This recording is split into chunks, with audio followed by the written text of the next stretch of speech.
हम हैं number 1 Amarjeet sound service, सिहारी चौराहा जिला बस्ती वाले लोग हमें प्यार से नंबर 1 अमरजीत साउंड सर्विस कहते हैं। सिहारी चौराहा जिला बस्ती वाले।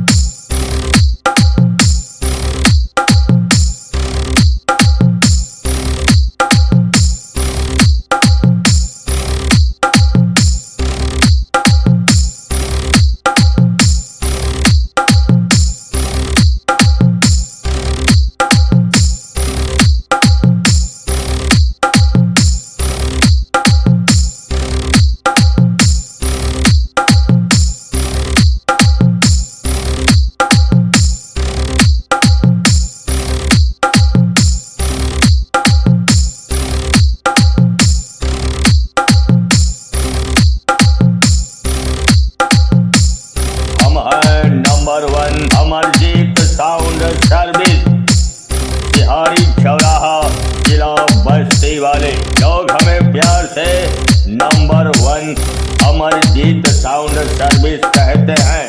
सिहारी चौराहा जिला बस्ती वाले।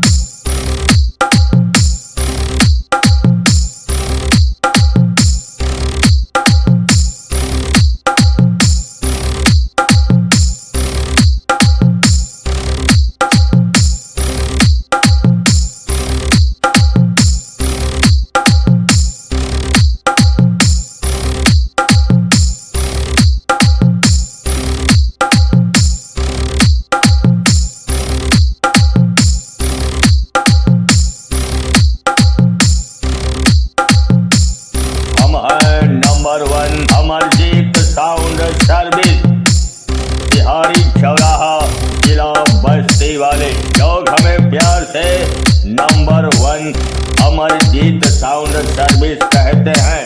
सिहारी चौराहा जिला बस्ती वाले।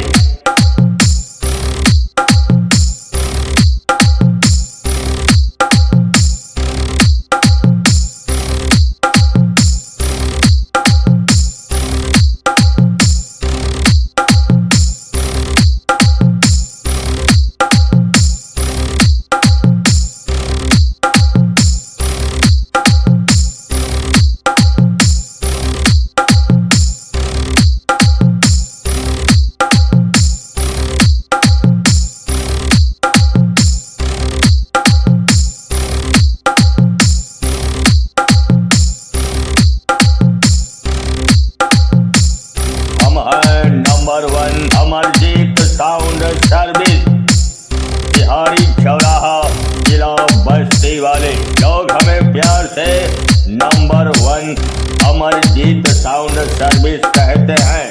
सिहारी चौराहा जिला बस्ती वाले।